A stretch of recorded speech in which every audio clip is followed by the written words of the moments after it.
properly. Okay, there we go. So let us get going. Thank you and good morning. My name is Cooper. I'm the Director of Digital Marketing at Willman Realty. And today we're going to be covering Realtor's Guide to Google and Facebook Ads. My background, I have a long background working in marketing agencies. Most previously, I was in the hospitality industry, managing accounts, digital marketing strategy for hotels and resorts, some of the top hotels and resorts in the country, and made my way into real estate to work with Willman Realty. Luckily, right before the coronavirus hit, which is a heck of a time to get out of the hospitality industry. So I'm excited to share with you guys some of kind of this like marketer strategy insights into Google and Facebook ads, and how you could apply these things to your business. Just a note on these webinars. We do public webinars that are available to any real estate agent that wants to attend them every other week. So 2 a month. We do webinars every single week, though, for our agents as well. They're all focused just on real estate marketing. So let's jump right in. Our agenda for today, first thing we're going to talk about specifically will be, helping you guys address the question, should I pay for Google Ads? Should I be running Google and Facebook campaigns for my business?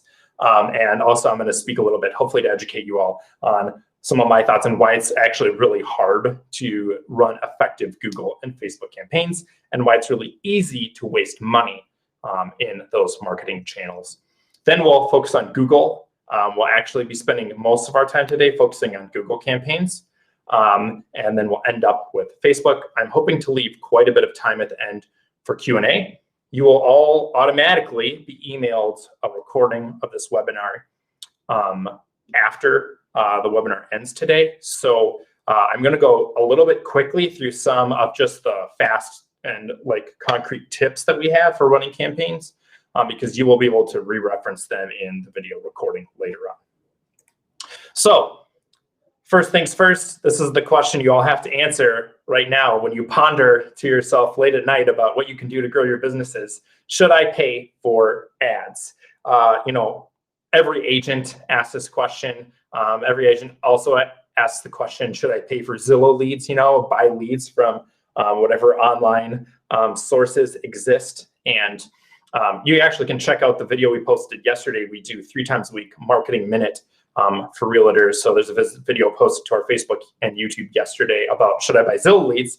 Today we're talking about should I pay for ads. Ultimately, the ads in general are going to be driving you leads, right? Your Google, your Facebook campaigns are basically trying to drive you leads, buyer or seller leads. My answer to the question, should I pay for ads, is probably not, honestly. I think there are very few use cases, and I'm coming right out of the gate to say this with confidence. There are very few use cases in which I believe an independent real estate agent should spend money on Google or Facebook ads. We'll get into this in detail. We'll also get into detail if you are going to, how you should be doing those things. So you should probably not be paying for Google or Facebook ads unless, and these things are pretty much required if you're going to do it, you need to have an amazing website, because primarily those ads are designed to drive traffic to a website. So you're going to have to make a phenomenal experience for those people once they land. And keep in mind, your real competitors in Google and Facebook are not any other real estate agent you know. It's actually Redfin, it's Zillow, it's these huge billion-dollar companies that have huge marketing budgets. Same thing in the travel space. My old hotel resort customers would always think about their competitors down the road. Those are not your competitors in Google and Facebook. Your competitors are the big companies that have the biggest marketing budgets. So that is really the other websites you're going up against, right? So you need a phenomenal website product. You're paying money to get people to your website in a lot of these cases, with a lot of these campaigns. So you need to have your website optimized to capture leads, right? You need a very strong conversion funnel to hook that person into giving you their information. Ideally, you have an automated follow-up marketing strategy. You have maybe retargeting campaigns, you have email campaigns, so that you're not just leaving all those people that come to your website and interact with your ads on the table if they don't eventually become a client. You want to be able to automatically continue marketing to them and nurturing those leads as well. So I mentioned that specifically because what I find is that a lot of independent agents, so teams oftentimes have some process around this, but independent agents, like they commit to doing these things, like following up with leads and like, marketing to people that have come to their website. But because it's not automated, they don't end up doing it, or they only do it when they're not busy. And then once they get busy, they just stop marketing. So it has to be automated. The only other reason at a high level in general I can think of why you should pay for ads in Google or Facebook is if it makes your sellers happy. There are some use cases where you have a seller client, house isn't selling, and you really know that you need to present them with a good marketing plan and good marketing results. Some of the data that Google and Facebook does give you can help you to impress, essentially. Let me hide this little thing. That would be much prettier. Can help you to impress, essentially, a seller. You will get real eyeballs and real clicks from people on these ads. I don't believe it's going to help you sell a house. Really ever. I think it's virtually impossible that a Google or Facebook ad could really help you sell a house. But it definitely could enhance the seller's confidence in you. Moving on. The other thing you have to do before we would recommend spending money on Google or Facebook ads, you must dominate your sphere. Your sphere is free. There are leads there in your sphere that will come to you if you're properly marketing to them. This is actually what we teach at the core of our entire philosophy. At JP Willman, we have systems and technology and coaching one-on-one with agents just to do their sphere marketing. And this is our little recipe for success that our agents who follow this recipe actually tend to sell about twice as much to their sphere as agents who don't. And that is a newsletter a month, 9 Facebook business posts per month, at least 1 client event per quarter, and 1 personal touch. So you're connecting one-to-one with everyone in your sphere database at least once a month. I'm breezing through that. We're going to spend lots of other time on those kind of concepts in other webinars and in our marketing minute videos. But we believe that's like where you can grow your business the most. That's what most independent agents have as an opportunity. So focus there before you even worry about Google or Facebook ads. We are going to spend a bunch of time talking about Google and Facebook ads today because everybody thinks about it. You wonder about it because you hear a lot about it. Because Google and Facebook are 2 of the top 10 biggest companies by market cap in the world. So they put a bunch of money into marketing their marketing, right? Lots of news stories, lots of ads that you'll see that are trying to get you to market on those platforms. And I'm here to tell you that it is really, really difficult to effectively run Google and Facebook campaigns. It is very difficult. And I want to tell you a little bit about why I think it's so hard to do this. And this is coming from me, who's I've literally managed for years Google campaigns that spend over $1 million a year in ad spend. I've managed Facebook campaigns. Actually, we encourage our customers not to spend very much time in the past. I've encouraged customers not to spend very much money on Facebook because we don't think it's very effective. But large-scale Facebook retargeting campaigns. So I've spent thousands of hours in Google and Facebook ads. And this is kind of my insight into why it's so hard to run good campaigns there. Think about Google and Facebook. There's the big antitrust report that Congress just put out. You hear the politicians talk a lot about competition in the tech markets. The problem being that Google and Facebook don't have a lot of competition. And if you really think about Google and Facebook as marketing environments, you can see that they actually have virtually no competition, and it might even be impossible for them to have competition, at least in any reality that we're in. And that's because think about where Google marketing actually happens. It happens in Google search results. And Google owns all of Google, right? So literally you can't have other competitors there. The closest thing would be Bing, and Bing is 3 to 5% of search marketing, maybe. Google's 94, and then the rest is Yahoo and everybody else. DuckDuckGo fills in the last little couple percent there. So Google really doesn't have any competition. Facebook, all Facebook marketing, virtually all of it happens within Facebook, right? So they can't have competition there.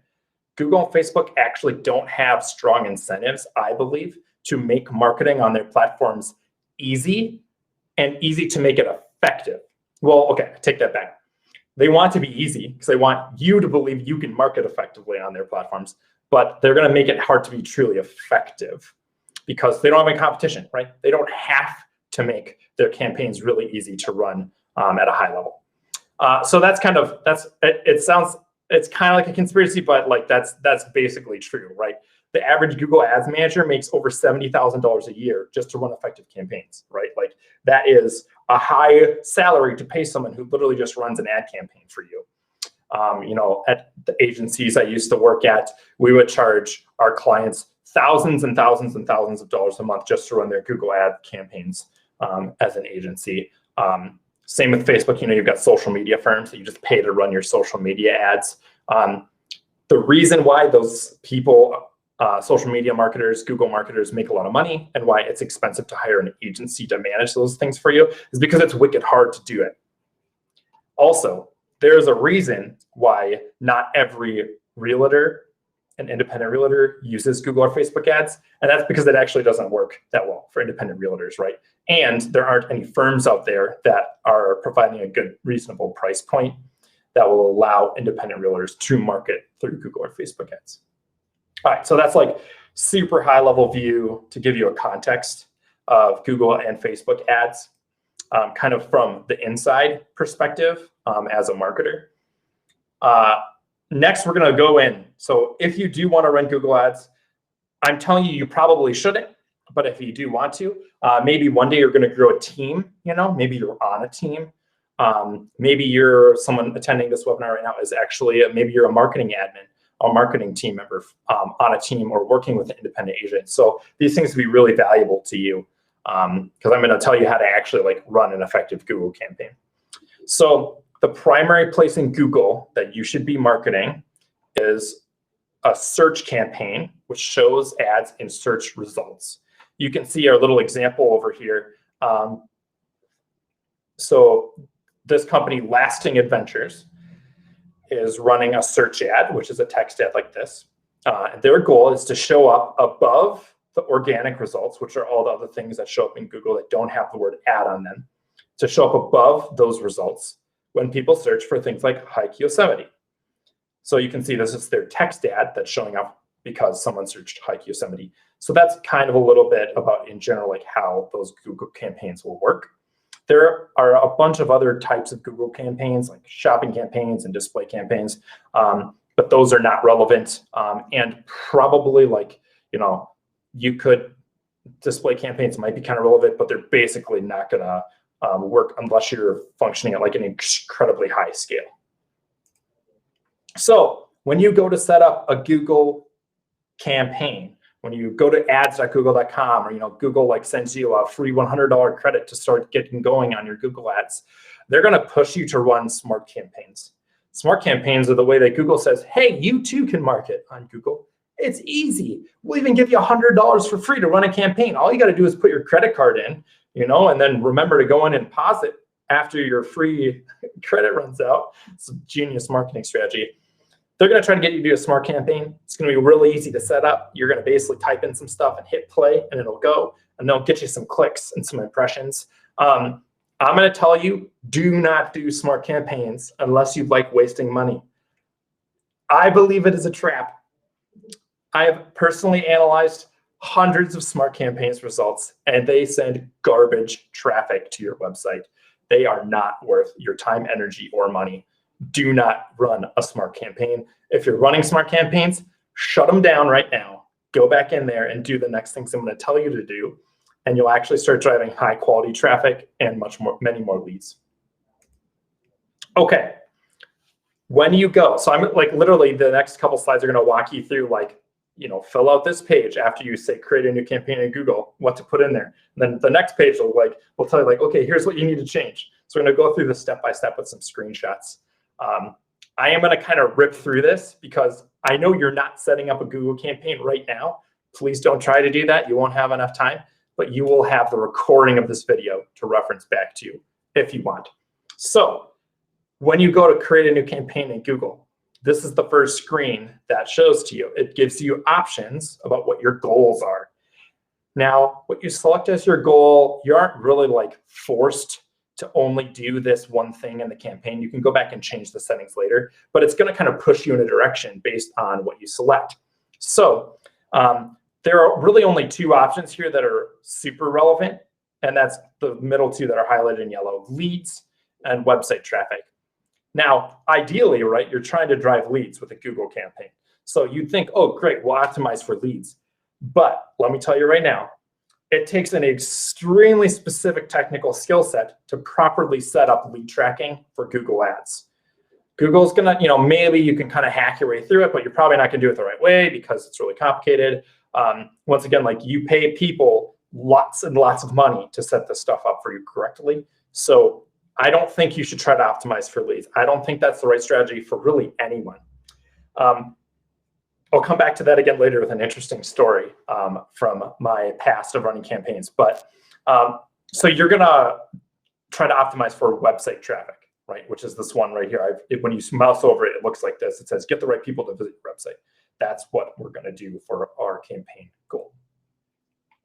Now, after you select that goal and hit continue, there's a whole bunch of settings, many of which are pretty confusing.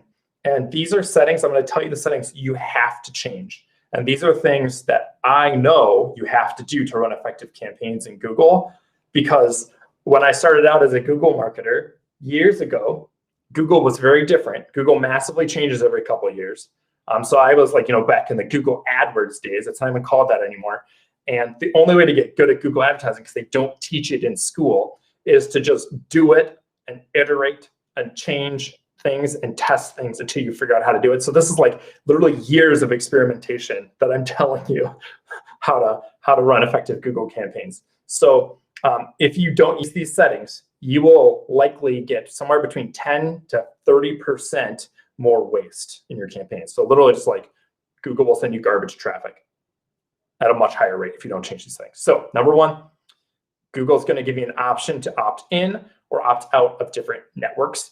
By default, Google selects a bunch of stuff for you that they're going to recommend that actually is trash. And I'm very passionate about this stuff because I've seen people waste so much money on it. So I'm speaking like with authority to you, okay? So the search network is the only place you want to market these campaigns, okay? By default, Google's going to include Google search partners right here. Uncheck that box. Google search partners means like you can use Google search you can like embed it into your website and allow Google search function to help people search your website, but you don't want your ads to show up like way over here on this other website that's not Google. The other thing Google's going to try to push you to is the display network. Once again, you don't want to market in Google Display Network. That's going to show your ads on other websites. You want to market only in Google. We know these are the settings you have to use because, once again, I've analyzed millions of dollars of ad spend in Google. And if you break it down by network, the Google search network traffic is very high quality. The Google search partners traffic and the Google display network traffic are garbage. And when I say garbage, I mean, like, if you look at all the engagement metrics, it's like half as good, half as much engagement, half the conversion rate of the search network. The next setting, as you scroll down, is your locational targeting. You can get really specific with this. You're going to have to put in your locational targeting. We would recommend targeting the macro region. So when I set up ads for some of our teams here, Pablo team and the Taylor team are two people that I've helped set up Google ad campaigns that are currently driving leads for. We target basically the western suburbs, right? Like Minneapolis and over to the west. You could go up to the state level, but the state's probably a little bit big, and then you're going to end up getting people, you probably aren't going to want to drive to Bemidji to do a showing, right? If you get leads that way. So, keep your region focused on the places you actually want to drive to do business, right? The other thing, and this is something you have to change by default, Google is going to have this top bubble right here filled in, people in or who show interest in your targeted locations. I'm going to tell you a quick story about why you cannot allow Google to show your ads to people who show interest in your targeted locations. So it's essentially because Google isn't that good at determining interest yet. They'll tell you they're probably better than anybody else, but it's not very good. So the best way to run your campaigns is by setting up targeting the way that we're going to tell you to set it up. But if you allow Google to also include people they just think are interested in what you're targeting, basically you're telling Google, I want these people right here, right? This is my target. And then if you allow Google to show people who are interested in your location, they're like, oh, that guy over there who lives in New York, looked at something in Minneapolis. So he's probably interested in Minneapolis, and he searched for houses for sale in New York. But we're going to show your houses for sale in Minnesota ad to him just because we kind of believe he is interested in Minnesota. You don't want that. I was running campaigns for a family resort in the Catskills. So we would be bidding on keywords that are family resorts near me, stuff like that, right? And our geographical targeting was people who live in a 1 hour drive radius from the Catskills. Target market, perfect. And so Google actually introduced this setting a year and a half, 2 years ago, and they automatically switched every campaign that was running over to using this people interested in setting. And what happened was we were getting searchers who are looking at our ads who are located in Arizona, searching for family resorts in Mexico, family resorts in Bora Bora, because those people had also looked at New York. Now, if you have enough money to market to every single person that exists who might even be remotely interested in your areas, sure, let the AI run wild and find people for you. But there are so many people looking to buy houses just in your regions. You don't need to find somebody in Arizona who might move to Plymouth. There are enough people who live around here that want to move to Plymouth for you to market to. So anyways, that was kind of a tirade. But you got to be careful about these settings. Use these settings. Next, Google's going to have you put in your budget and also what you're going to bid to optimize for. We would recommend starting your budget very low. $3 a day is kind of a sweet spot to just start testing. Anything lower than that, and you're not going to get enough data. You're not going to get quality data quick enough to be able to understand if your campaigns are working. I would say don't start out with more than $10 a day because once again, you don't want to spend money unless you know it's going to work. So $3 a day for an independent agent is probably kind of a sweet spot.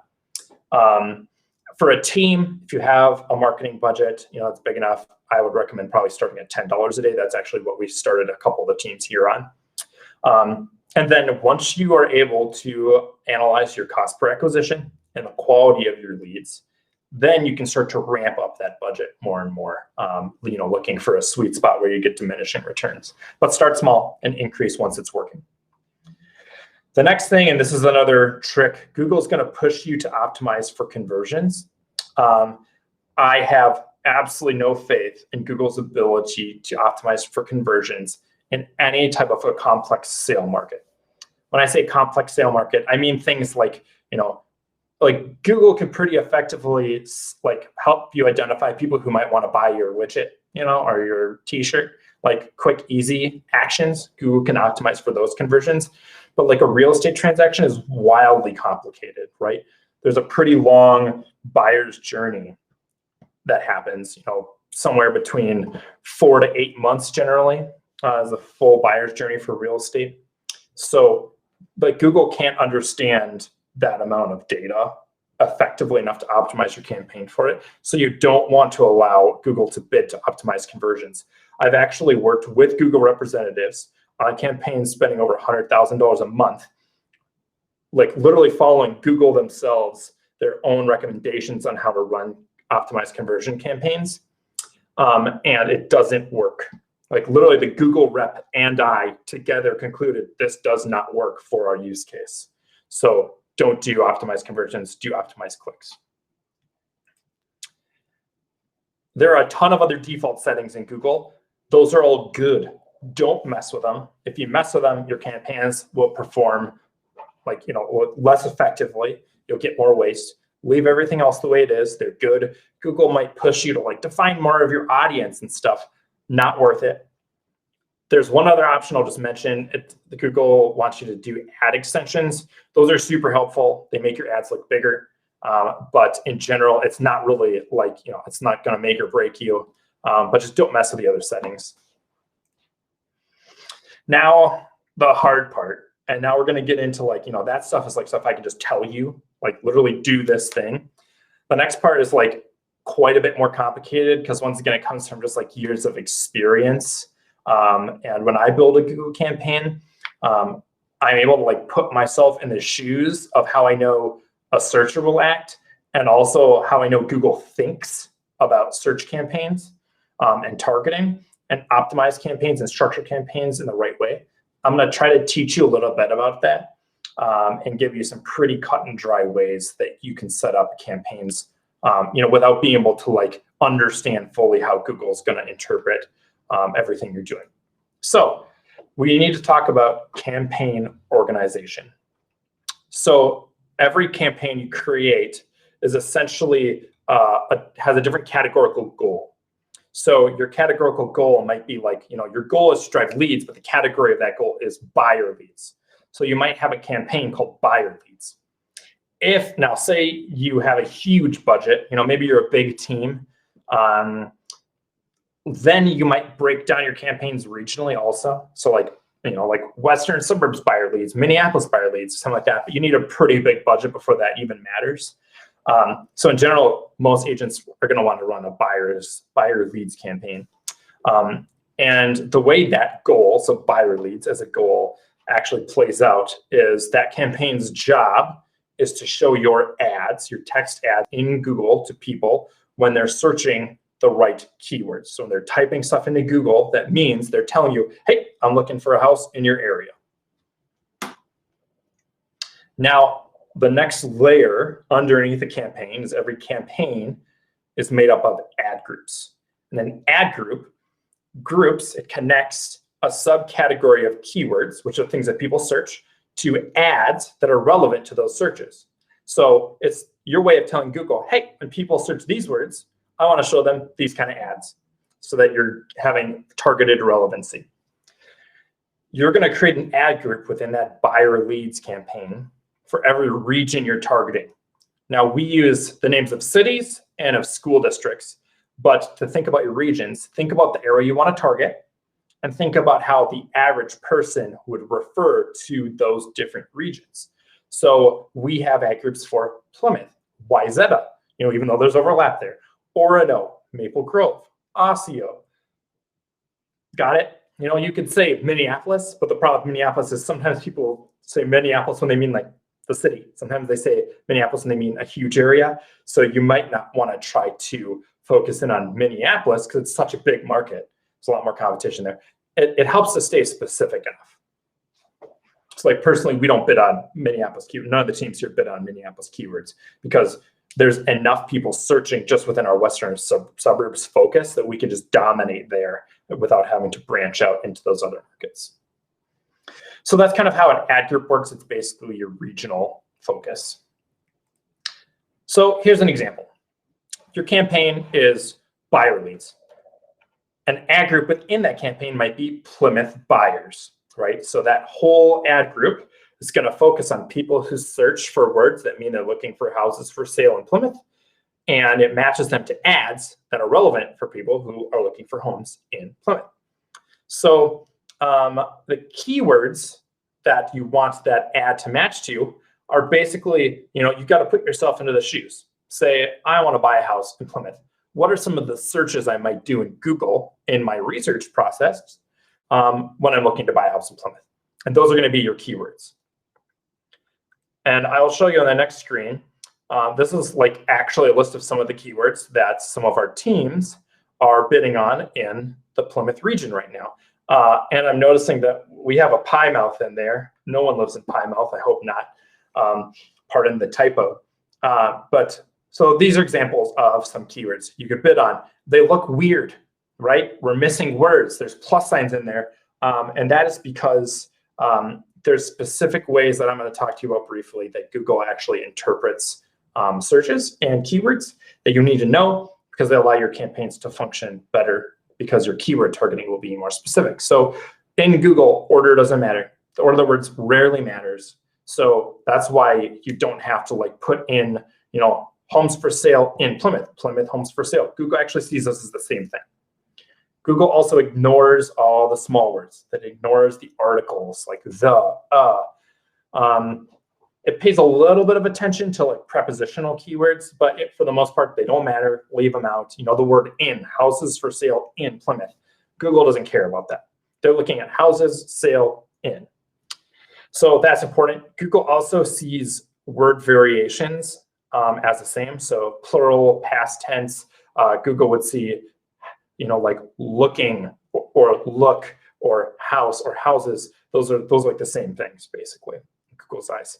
The plus signs are critical. You have to use plus signs. Those are called broad match modifiers. Literally, it tells Google, hey, Google, if this keyword phrase, if something that someone searches, according to this keyword phrase, is going to match to one of my ads, these words have to be in the search. Now, that's really important because I'll give you a little story. So if, say your keyword phrase, literally, so rather than what you see here, say we have those same things, but without the plus signs, or we actually put phrases in there like, like houses for sale in Plymouth. So if you don't put plus signs in there, what Google does is it says, hey, I think I have a general idea of what you're looking for. Let me see if I can go find some people that might match that. And it's going to match your searches to people looking for like houses for sale in Maple Grove, houses for sale in St. Paul. So Google actually, and I suspect that they actually can do a better job of this, but they don't do a better job of matching. They're going to be really liberal about how they match your keywords. So you have to put the plus signs in there because the plus signs say, no, don't go find me people in St. Paul looking for houses for sale. When I'm going to show them a Plymouth Realty ad, Plymouth real estate ad, they have to be searching for the word Plymouth. They have to be searching for home and sale in that search, right? So Plymouth plus home plus sale. If I search the phrase like, maybe it's a voice search phrase, I'm looking for homes for sale in Plymouth to tour today. An ad from this ad group would show to that person potentially because I have plus Plymouth plus home plus sale in my keywords, right? Because my long search that I just spoke into my phone contains all three of those words. So that's the way this works. You have to use plus signs. The order doesn't matter.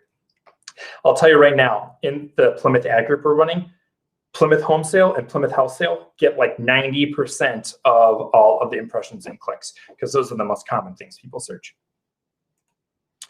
Moving on to ads briefly. You'll hear a lot of information about how much ads matter. I don't actually think they matter that much because I've seen a lot of data that points to the fact that like what you say in your ads don't matter a ton. You're not as interested in tailoring your ad to the searcher. You're actually more interested in tailoring your ad to Google.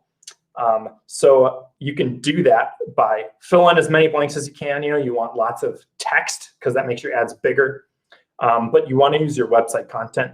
Don't bother putting too much time and energy into like writing catchy ads because Google actually wants your ads to have similar words to what is on your website and similar words to what people are searching. So use your website content. Ideally, you've already put a lot of time and energy into your website content. So that's what you can use in your ads. You're going to want to try to answer the question the searcher is asking. Google actually sees searches as questions, so try to provide them with an answer. Houses for sale in Plymouth. Oh, tour houses for sale in Plymouth, or like experienced Plymouth realtors, right? Those are all answers to kind of an implied question in a search like that. Each ad group should have at least 4 ads in there. You don't have to come up with unique ads. You can literally flip the order of stuff in them to create iterations. That works really well. And then there's something called responsive search ads. Google will walk you through how to set those up. But those are really important too. Google uses AI to like match different parts of your ad to people based on what they know about them. How to not waste money on Google ads. I'm going to go touch on these quickly. Number one, hire a professional. Obviously, there's a reason why it's really expensive and people hire agencies to do this and why PPC manager, pay-per-click manager is a really high paid position. It's because it's a very niche skill. It's really hard to run these campaigns. So you're on a team, consider hiring someone to do it for you. Monitor your search terms. There's a report called search terms in Google Ads that literally tells you what people actually typed into Google when they saw your ads. You got to make sure that Google is properly matching your ads to people's searches. So look at your search terms. And then if there are things in it that aren't accurate, like we started seeing some of our ads matching to like trailer homes for sale, which is not something that our teams here focus on. So that you can add those as negative keywords, which is your way of telling Google, nope, not that one. You'd be surprised how many people spend money on marketing and don't trace their leads and trace their traffic all the way from click to conversion. And I mean like lead conversion, and then also all the way downstream to like whether they actually transact with you or not. Trace it all the way through, which means you need a CRM system to do that, right? Compare your cost per acquisition and your quality of the leads you get from your Google ads to your other sources. We actually find that a lot of our Google campaigns, they drive a higher quantity of lower quality leads at a much cheaper price. That's what we find with our campaigns, which is acceptable because we have enough manpower on some of our teams here to actually process through all that with the systems in place to market to it. User recommended settings. Like I said, you're probably gonna have 10 to 30% more waste if you just don't use those settings. And then a lot of times when people are Google searching these kind of keywords, especially buyers, they are early in the process. So you might have to nurture and market to these people that come to your website from a Google ad for months, up to 8 months nurture time a lot of times. So stay diligent and play the long game. All right. Next, we're going to spend some time talking about Facebook ads. This section will be much shorter because I have a surprise for you. And I'm going to say this. It's pretty harsh and direct. Don't do it. Don't spend money on Facebook ads. It's crazy, I know, but I do not believe in Facebook ads. Sure, maybe you get lucky. Maybe there's some niche way as a realtor you can pay money on Facebook ads and have it, convert in a way to leads that are effective. But I've never seen it. I don't think it's worth it. Here's the number one reason. People on Facebook are super low intent, right? You don't go to Facebook thinking about real estate. You don't go to Facebook to research homes for sale. You go to Google. When you show a Google ad to someone, literally they're searching your keywords. They're telling you, yes, I'm exactly the person you want to market to. On Facebook, it's like, oh, I want to show my Facebook ads to people who are interested in real estate in Plymouth. And that's like a broad category where Facebook kind of goes into a dark room and, it's like, oh, you want people who are interested in the real estate in Plymouth. Yeah, I think we could find you some people like that somewhere over here on Facebook. So you're dependent on their AI for targeting, low intention. You're going to get really low quality traffic from Facebook ads. Honestly, don't do it. You'll probably waste your money. So I'm telling you no. If you insist on spending money on Facebook, run retargeting. You have to have at least 1,000 website visits a month to do effective Facebook retargeting. That works, right? People who've already been to your website through your highly targeted Google ads and other marketing efforts, you get retargeted when those people, you can retarget them when they go to Facebook after they've been to your website. That's effective. You could try experimenting with some Facebook lead ad where it's like, sign up to get our free real estate guide. And then they put their information right there into Facebook. You could try that. You might get some leads from it.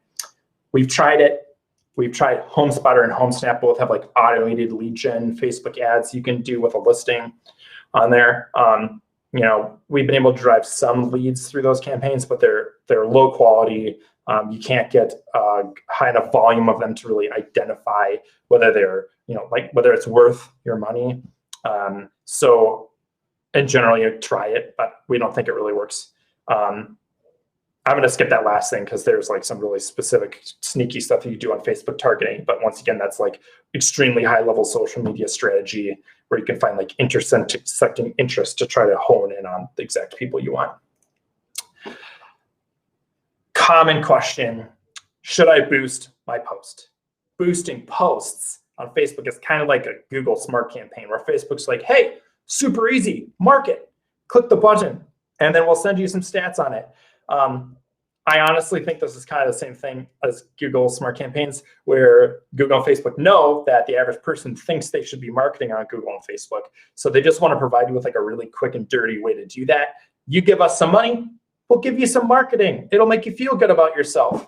I don't have any confidence that you're ever going to get any business or have any like reasonable impact from boosting a post. You're not going to get leads from it. That's for sure. unless you're doing it at a massive scale. There's one use case where I think boosting posts is effective for a real estate agent, and that's if you have high quality content and are able to boost it at a very specific region. So we have 2 agents who are a brother-sister team. They want to dominate the Princeton, Minnesota market, small town. So they could literally, they do produce high quality content. They have good giveaways, they have good videos they produce, and they can boost those posts to Princeton, right? We're talking about like a couple thousand people. I don't know how many people live there, but like, just a couple thousand people. That makes sense, right? Because you can market to a couple thousand people. But if you're like, oh, boost my posts to people in Maple Grove who are interested in real estate, that's like a crazy number of people. Think about it. And think about all the other people you're trying to compete against in that Facebook market of like Maple Grove real estate. It's enormous. You're basically, like screaming at the fish in the ocean, like, hey, come over here and bite on my hook. It's not going to work. So rarely should you boost your posts. That's what I believe. Okay. Spent a lot of time on Google. Spent a lot of time framing the question of should you spend money on this? I don't believe it's worth it for most agents to spend money on Google or Facebook ads. Gave you some ways that you could try it if you want. You could prove it to yourself that it's not going to work. It's a good way to drive just website traffic. That's what your goal is. But thank you guys for listening into this. We've got 10 minutes for Q&A if you want.